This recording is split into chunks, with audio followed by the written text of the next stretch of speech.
aujourd'hui on se retrouve pour mes favoris du mois de novembre avec les éclairages artificiels parce qu'il fait nuit et que les journées sont trop courtes et que j'ai pas assez de lumière pour faire ça en lumière naturelle. Donc j'espère que le résultat sera ok, qu'il n'y aura pas trop d'ombre, que ce sera pas trop lumineux, et sinon je vous promets que j'essaierai de m'améliorer avec le temps. Donc avant de commencer ces favoris, une petite parenthèse sur ce que je porte sur mes lèvres, qui est oui très flashy, oui très violet. Il s'agit du Héroïne de chez MAC. Donc le rouge à lèvres violet qui me faisait envie depuis un moment et que je n'osais pas forcément m'offrir. Et ça y est, je me le suis acheté. Mais pour tout vous dire, c'est la première fois que je le porte. Je me verrai pas du tout le porter au boulot parce que c'est vraiment violet. Mais après voilà, il me faisait envie, je trouve ça fun. À voir si j'arrive à le porter dans la vie de tous les jours, mais quand je me regarde comme ça, je trouve ça joli en fait, donc pourquoi pas. Pour commencer ces favoris, on va parler bougies avec la Marshmallow Fireside de chez Bath Body Works, qui est une petite tuerie pour la saison. Ça sent le chamallow grillé, donc le chamallow et le feu de bois, et c'est vraiment une odeur hyper agréable, hyper cocoon, très sucrée et girly, mais à la fois un peu chaleureuse avec le petit fond de feu de bois, et c'est une odeur que j'apprécie énormément. Et finalement ce format là je trouve pas si mal, ça embaume bien moins que les bougies 3 mèches, mais je l'ai en maison de jar donc je m'en contente. Donc j'ai beaucoup aimé cette bougie ce mois-ci, je l'ai faite énormément brûler, et mon deuxième favori il est juste là, donc je peux pas l'attraper parce qu'elle brûle depuis un moment et elle est allumée en ce moment. Il s'agit de la Soft Blanket de chez Yankee Candle. En fait c'est une bougie que j'avais eue en tartelette il y a très longtemps et j'étais absolument fan de l'odeur. Et je me la suis achetée en toute grosse jarre Yankee Candle. Elle valent cher, je crois qu'elle valent 27 €, ce qui est encore plus cher que les Bath Body Works 3 mèches. Mais très honnêtement elle est super belle et elle sent trop bon. C'est vraiment une odeur très douce, de propre, mais un peu chaleureuse, vraiment très voilà, réconfortante, encore une fois très cocooning. Soft Blanket ça veut dire couverture douce, et comme on l'imagine c'est une odeur très enveloppante, très cocoon. Et encore une fois celle-ci je l'ai énormément fait brûler ce mois-ci parce que j'avais envie de ce genre d'odeur tout simplement. Mon favori suivant, il s'agit d'un vernis, un vernis de chez Essie, et il s'agit du Bahama Mama. Donc c'est celui que je porte sur mes ongles, mais ne faites absolument pas attention à l'état de ma manucure étant donné que là c'est la fin du 5e jour et que j'ai fait du rangement tout à l'heure, donc j'ai je ne sais combien d'éclats qui ont sauté, mais voilà, je l'adore ce vernis, c'est Héloïse qui me l'a offert, et c'est un magnifique vernis pour la saison. Comme d'habitude le pinceau est parfait, la tenue est nickel, l'application est super facile. Donc sur cette main là je l'ai appliqué en une couche parce que j'avais pas le temps, et en fait 2 heures après j'ai eu le temps de faire ma deuxième main et je l'ai appliqué en 2 couches parce que je suis pas douée de toute façon de la main gauche. Bref, c'était la manucure la plus à l'arrache de toute l'histoire des manucures. Mais bon, j'étais en congrès professionnel et j'avais à chaque fois genre 3 minutes devant moi pour faire mes ongles, donc j'avais vraiment envie de porter du vernis parce que pour une fois je pouvais puisque je n'étais pas au travail, donc j'en ai profité et c'était à l'arrache, mais j'étais quand même trop contente de le porter. Et je l'ai quand même trouvé vraiment trop beau. Donc c'est un beau prune en fait, hein, tout simplement, qui est parfaitement adapté pour la saison, et voilà, magnifique. Le produit suivant, c'est un produit que j'ai reçu à tester pour le blog de la marque Florence Nature, ce qui est une marque que j'aime bien, que j'avais déjà commencé à tester par moi-même en faisant une petite commande. C'est une marque qui est très intéressante parce qu'ils font très souvent des réductions, donc voilà. Et donc j'avais choisi de tester le shampoing doux à la même hélice et aux protéines de blé. J'alterne un petit peu les shampoings cheveux gras et shampoing doux pour voilà, pour pas agresser mon cuir chevelu. Cheveux gras quand il regresse plus vite que d'habitude, et shampoing doux le reste du temps, et shampoing donc sans silicone. Donc j'étais ravie de pouvoir tester celui de chez Florence Nature parce que moi j'aime bien changer de shampoing, et le plus important pour moi c'est qu'il soit sans silicone. Et donc celui-là est très bien, il mousse bien, il fait le cheveu propre et léger, et donc c'est tout ce que je demande à un shampoing, et en plus il vaut pas très cher. Donc j'étais ravie parce que la composition est nickel et qui fait parfaitement le job. Donc parfait petit shampoing à tester si vous avez une routine capillaire sans silicone. Le produit suivant était un produit qui me faisait envie depuis très longtemps. Il s'agit du masque Formula 10.0.6, et donc c'est leur masque à la fraise, leur masque purifiant. Donc il s'agit d'un masque à l'argile qui est très efficace, j'ai trouvé pour ma part. Donc il est rose, il sent le yaourt à la fraise, et il est purifiant, donc parfait pour les peaux mixtes comme la mienne. Donc c'est un petit peu le masque parfait. En plus il vaut pas très cher, je crois qu'il valait genre 12 € à Parashop, un truc comme ça. Donc celui-là il se trouve à Parashop et à Marionneau ou Nocibé, je me souviens plus. Le packaging il est trop chou, la couleur du masque est top, l'odeur du masque est top, donc c'est vraiment parfait pour les moments cocooning. Moi je l'ai beaucoup apprécié parce que j'ai une peau mixte à imperfection et qu'il purifie très bien la peau. Par contre attention, si vous avez la peau sensible, ne l'essayez même pas parce que même sur moi qui n'ai pas du tout une peau sensible, il picote un petit peu par moment. C'est des légers picotements, c'est rien de désagréable, mais je sais que vous êtes nombreuses à l'avoir testé et à pas l'avoir supporté, c'est-à-dire qu'il vous chauffait carrément la peau et vous étiez obligé de le retirer. Donc à tester si vous avez la peau mixte, oui. Si vous avez la peau sensible, vraiment pas. Sinon voilà, c'est un très chouette masque que j'ai pris énormément de plaisir à utiliser. Et il parle vraiment à la greluche qui est en moi avec son petit look et son odeur de fraise. Donc voilà, 100% girly et très efficace quand même avec un prix qui reste correct. Donc je valide à 100%. Ensuite j'ai testé un autre produit de chez Sanoflore qui m'a un petit peu sauvé la vie le mois dernier. Il s'agit de l'émulsion anti-imperfection à la bardane. Donc c'est une toute nouvelle gamme qu'ils ont sortie il y a quelques temps chez Florence Nature pour les peaux mixtes à grasse à imperfection. Et en fait suite à mon retour de mes vacances à l'île Maurice, j'avais la peau dans un état lamentable, je faisais imperfection sur imperfection, c'était vraiment l'horreur. J'étais vraiment au bout de ma vie quoi. Et je me suis mise à utiliser ce petite émulsion anti-imperfection. En plus j'avais plus d'élixir du marabout de Garantia que j'utilise dans ces cas là. Et elle a très bien fait le job, elle a bien régulé ma peau. Maintenant j'ai plus de boutons, ça fait 15 jours que ma peau est nickel. Donc au bout de 15 jours d'utilisation c'était régulé. Donc est-ce que c'est juste ma peau qui s'est calmée ou est-ce que c'est vraiment ça qui a fait le job? Je ne peux pas vraiment le savoir. Mais le fait est que la texture est très agréable à utiliser, il sent bon, il vaut pas très cher et il est efficace sur ma peau. Donc franchement j'en suis super contente et je pense que je le rachèterai quand j'aurai terminé parce que et ben il remplace pas si mal mon élixir du marabout de chez Garantia qui vaut le triple, voire 4 fois plus cher, parce que je crois que ça vaut 7 €, un truc comme ça. Donc vraiment si vous avez une peau à imperfection, testez-le parce que la composition est nickel et il est efficace sur la peau. Ensuite, pendant cette fin de mois, j'ai adoré deux produits que j'ai reçus également pour le blog. Il s'agit de la gamme Rosa Magnifica de chez Sanoflore. Donc c'est une gamme qui est sortie très récemment. Encore une fois, c'est des produits bio. Moi, si je peux, je privilégie le bio. À efficacité équivalente, je vais toujours choisir l'alternative bio à une autre. Donc voilà, les packagings sont absolument trop magnifiques. Ils sont jolis, ils sont rétro à souhait, ils sont girly, ils sont roses. Donc ça, j'en suis absolument trop contente. Donc le premier produit, c'est le concentré d'éveil réhydratant qui ressource, repulpe et réillumine. Et donc c'est à l'hydrolat de Rosa Damascena. Donc c'est un sérum qui convient pour le visage et les yeux. Donc je l'ai testé sur ma peau et sur le contour des yeux. Et effectivement il est très bien pour réhydrater le visage. Il repulpe bien la peau, donc j'en suis très satisfaite. Parce que c'est vrai que là on commence à rentrer dans la saison un petit peu plus sèche et je me retrouve un petit peu à alterner les produits anti-imperfection avec les produits hydratants pour pas que ma peau parte en live. Et celui-là il m'a bien plu. La texture est très agréable. Le seul bémol c'est l'odeur qui est un peu chelou. Bon je m'y suis habituée, hein, c'est rien d'extrêmement dérangeant, mais je sais pas ce que c'est censé sentir.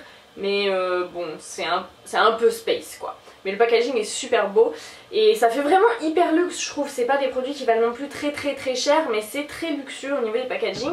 Et le deuxième c'est la Rosa Angelica, donc qui est le velouté d'éveil hydratant.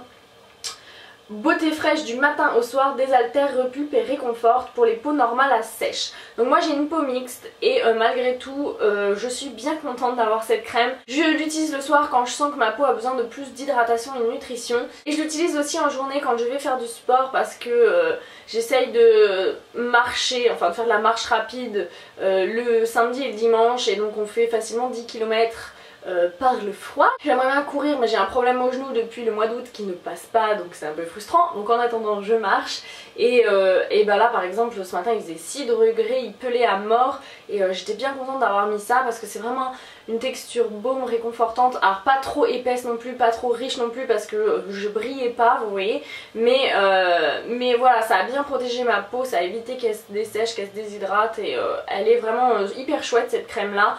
Le packaging est encore une fois parfait, la texture parfaite, mais encore une fois l'odeur est un petit peu chelou. Donc si vous l'avez testé, dites-moi ce que vous pensez de l'odeur. Moi je la trouve vraiment bizarre quoi, mais bon, c'est des produits bio et au niveau des odeurs souvent c'est pas forcément ce à quoi on est habitué dans le reste des cosmétiques. Si jamais vous avez une peau normale à sèche, je vous le conseille à 100%. Et pour les autres, pour l'hiver, c'est une bonne petite crème de nuit parce qu'elle repulpe bien la peau, elle fait la peau douce, elle fait la peau bien nourrie et bien hydratée, donc elle est super. On va passer au maquillage avec deux découvertes génialissimes. La première, il s'agit du blush Sweetheart de chez Too Faced. Donc ça c'est la teinte Something About Berry, donc c'est Héloïse qui me l'a offert. Et oh mon dieu, ce blush est une merveille, c'est vraiment un trésor, il est absolument magnifique. J'adore sa texture parce qu'elle est vraiment très fine sur la peau, elle est finement irisée donc ça fait vraiment un joli glow, un effet de bonne mine mais sans que ça fasse voilà bling bling ou qu'on détecte le blush sur la peau parce que la texture est tellement fine qu'on ne la voit pas et la couleur est vraiment très très belle, c'est un beau rose un peu framboise qui donne vraiment bonne mine et c'est vraiment, il est fabuleux ce blush là donc je suis super contente, c'est celui que je porte aujourd'hui mais là avec mes éclairages j'ai peur que ça se voit pas vraiment parce que bon ça la tête ici parce que c'est vrai que j'ai un peu voilà j'ai des éclairages un peu pleine tronche mais voilà et en tout cas voilà énorme coup de cœur pour ce blush que j'ai adoré utiliser, je l'ai beaucoup utilisé ce mois-ci, il est vraiment top top top. Et puisqu'on parle blush, je me suis offert ceci qui est une véritable merveille. Donc il s'agit de la palette Virtual Domination Cheek Palette de chez NARS. Donc je sais qu'elle est déjà quasiment en rupture de stock partout, je suis navrée de vous larguer avec. Mais c'est vraiment un tel trésor qu'il fallait que je vous en parle quand même. Donc il s'agit d'une magnifique palette comme ça avec un petit peu des flocons de Noël imprimés par dessus, donc c'est magnifique, c'est beaucoup plus beau que ce que on a l'habitude d'avoir avec les packaging NARS en gomme un peu salissante. Et à l'intérieur, donc là vous avez le bronzer Laguna, le blush Deep Throat qui est un de mes blushs favoris. Donc il s'agit d'un rose tirant légèrement sur le pêche, un peu irisé que je préfère au Orgasm. Ici on a le Final Cut qui est un blush corail mat qui est très très beau, ultra pigmenté. Ici on a le Sex Fantasy qui est un joli rose mat très froid en fait, vraiment un rose poupée mais qui est assez facile à porter. Et ici on a l'highlighter Miss Liberty qui est un doré très très pailleté par contre. C'est pas vraiment un highlighter discret mais moi ça me gêne pas, j'aime bien les highlighters qui envoient un peu du lourd. Et donc voilà, je l'ai également beaucoup utilisé ce mois-ci, j'ai un peu alterné en fait entre le blush Too Faced et cette palette là. Et bah en voyage c'est vraiment la palette parfaite parce que vous avez l'highlighter et le bronzer qui sont compris dedans et vous avez 3 blushs pour varier au cours des jours donc ça laisse le choix. Donc vraiment une excellente palette et si jamais vous en trouvez une qui traîne dans votre Sephora, foncez les filles parce que le rapport qualité-prix vaut vraiment le coup. Je crois qu'elle valait 50 et quelques euros, moi je l'ai chopé avec une réduction Sephora et en fait habituellement un blush vaut 32 euros. Donc là vous avez 5 teintes donc voilà, je vous laisse faire le calcul même si les quantités sont pas les mêmes, elles sont bien suffisantes pour vous tenir un bon moment donc c'est vraiment une affaire. Ensuite au niveau des yeux ce mois-ci j'ai eu deux obsessions. La première c'est le kaki avec ces deux là. Donc il s'agit d'un crayon 24/7 Glide Eye Pencil de chez Urban Decay en teinte Stash. Donc c'est une teinte kaki irisée absolument magnifique que j'ai utilisée soit en liner, soit en liner ras de cils supérieur inférieur, soit en base à paupières et que j'ai adoré utiliser. Je sais pas, j'ai fait vraiment une obsession sur le kaki ce mois-ci.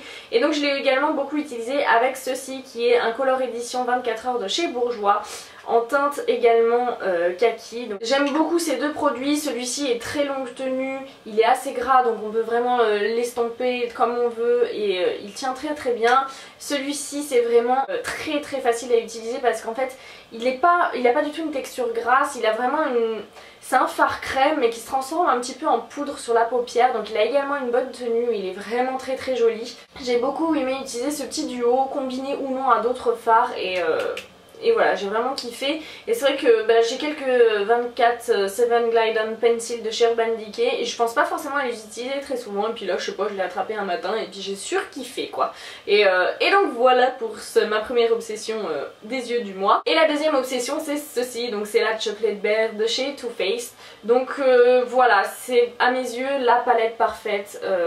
Les combinaisons sont hyper intéressantes, les fards sont d'une qualité absolument dingue, ils sont à la fois ultra pigmenté, pas du tout poudreux, hyper facile à utiliser, la sélection de couleurs est magnifique. Si vous devez avoir qu'une seule palette c'est celle-ci, franchement elle est génialissime. Donc voilà, je l'ai beaucoup utilisé ce mois-ci et j'ai kiffé. Ensuite ce mois-ci j'ai terminé mon mascara Le Volume de Chanel qui est mon mascara chouchou de tous les temps et donc je me suis reportée sur mon deuxième mascara chouchou qui était entamé et c'est ceci, donc c'est le mascara Green Pride Volume de chez Une qui est vraiment un excellent mascara. Donc il a l'air tout con comme ça, il est extrêmement moche, hein, c'est un vert caca dégueulasse.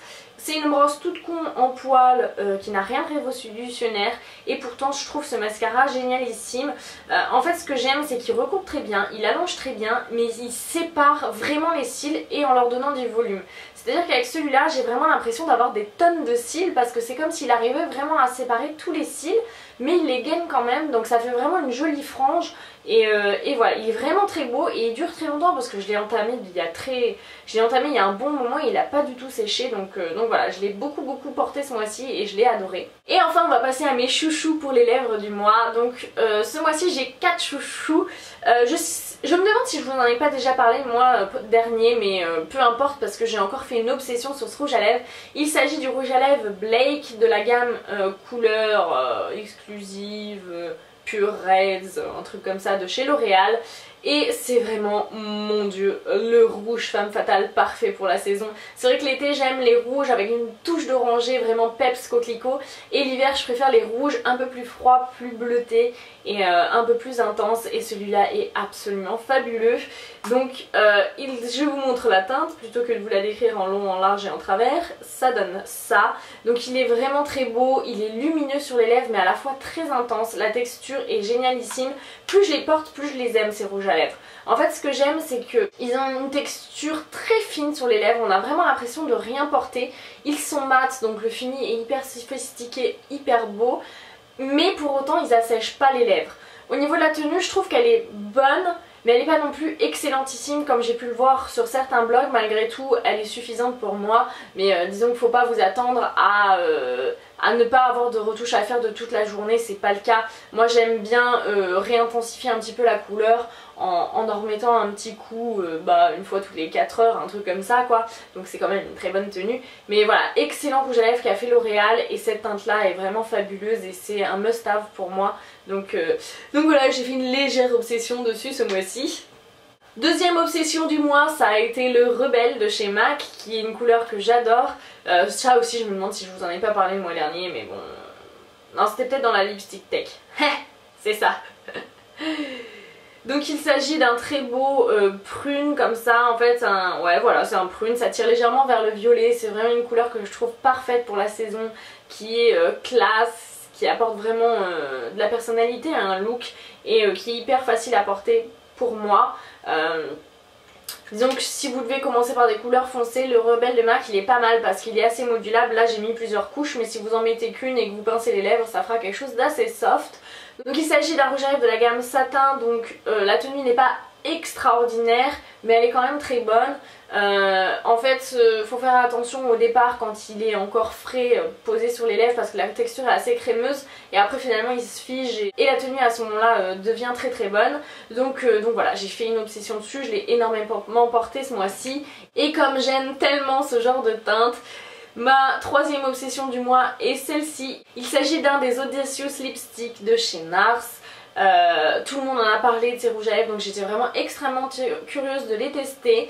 Et j'ai choisi la teinte Fanny qui est, oh mon dieu, fabuleuse. Je me demande si je l'aime pas encore plus que le Rebelle de chez Max qui est quand même un sacré challenge. Alors au niveau des swatchs ils sont quasiment identiques mais pourtant sur les lèvres ça ne rend pas la même chose. C'est-à-dire que je trouve le Fanny beaucoup plus intense et il a ce petit truc que je trouve qui manque au Rebelle de chez MAC au niveau de l'intensité sur mes lèvres. C'est-à-dire que le Rebelle de chez MAC je trouve que d'une personne à l'autre il rend pas du tout pareil. Et de temps en temps je jalouse un peu certaines filles parce que quand je les vois, quand je vois une photo d'elle avec le Rebelle, il est plus intense que sur moi et il a exactement la couleur que j'aimerais qu'il ait sur moi. Et là en fait le Fanny fait ce job là, donc là je pense qu'à la caméra ce sera strictement identique, en plus avec la luminosité qu'il y a. C'est quasiment le même type de teinte à quelques variations de degrés près, sauf que sur les lèvres, le Fanny il est absolument parfait et il a l'intensité que j'aime. Donc je crois que le Fanny de chez NARS va remplacer dans mon cœur le Rebelle de chez Max, qui est assez incroyable vu la place que ce rouge à lèvres avait dans mon cœur. Donc concernant cette gamme de rouge à lèvres là, ils sont très très bien. Mais j'ai pas non plus été bluffée parce que j'ai entendu dire que c'était genre une révolution côté rouge à lèvres. Le packaging est très beau, il fait très luxueux, il est aimanté. Le raisin est gravé au nom de la marque, c'est magnifique. La couleur est belle, elle est intense, la texture est ultra fine sur les lèvres donc c'est pareil, c'est un rouge à lèvres que vous sentirez pas. Il assèche pas les lèvres, il a une très bonne tenue mais pas non plus excellentissime comme j'ai pu le lire partout. C'est pareil, il faut en mettre en mi-journée pour réintensifier la couleur. Mais voilà, énorme coup de cœur sur cette teinte, énorme coup de cœur sur ce rouge à lèvres. Je pense que dans le futur je serai amenée à me procurer d'autres teintes de cette gamme de rouge à lèvres là parce qu'ils sont quand même excellents. Et voilà, en tout cas cette teinte là elle est vraiment fabuleuse. Donc voilà, je vous cale 2 rouges à lèvres quasiment identiques dans ma sélection, mais il fallait que je vous en parle parce que je l'adore et je vous assure que sur les lèvres ça rend pas pareil. C'est dingue hein. Et enfin j'ai fait une très belle découverte ce mois-ci avec le Terribly Velvet Rouge de chez By Terry, qui est une magnifique nouveauté. Je l'ai reçu à tester par le blog et j'ai vraiment adoré. Moi j'ai la teinte numéro 7 qui est ce rose flashy fuchsia magnifique. Et en fait ce que j'aime c'est que c'est un fuchsia mais qui est pas limité pour l'été en fait. C'est à dire que je trouve que la teinte est suffisamment chaude quand même pour être facilement portable à l'automne-hiver, donc elle est là. Et la teinte est absolument magnifique, je l'adore. La texture du rouge à lèvres est vraiment très bonne. Alors ça se présente comme ceci avec un espèce d'embout gloss concave comme ça. L'embout est assez facile à manier. La texture c'est vraiment une texture crème qui est très confortable sur les lèvres. L'intensité elle est fabuleuse. La couleur est magnifique, ça fait vraiment de très jolies lèvres. Là où je suis légèrement perplexe, c'est que c'est censé être une rouge à lèvres velours, effet velours, mat. Et moi je trouve qu'il est satiné, il faut vraiment un bon moment avant que ça devienne mat sur les lèvres. Bon, c'est un petit bémol seulement dû au titre parce que sinon... voilà, moi j'adore les rendus qu'il a sur les lèvres, mais quand on voit effet mat dans le titre, bah, on s'attend à voir quelque chose de mat et là en l'occurrence il n'est pas tout à fait.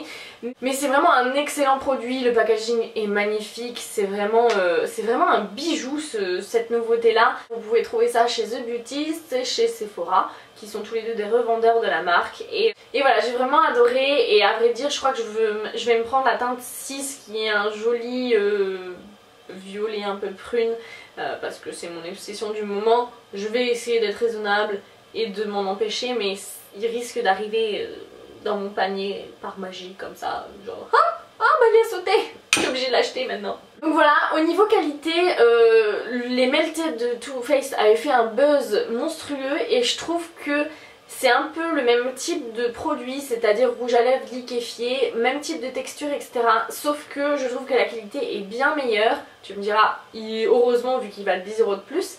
Mais il file pas du tout dans les petits plis et il vieillit très très bien sur les lèvres. C'est-à-dire que je trouve que les Melted de Too Faced au bout d'un moment ils font des amas pas très jolis sur les lèvres. Alors que celui-là il reste vraiment nickel en place, opaque partout, uniforme.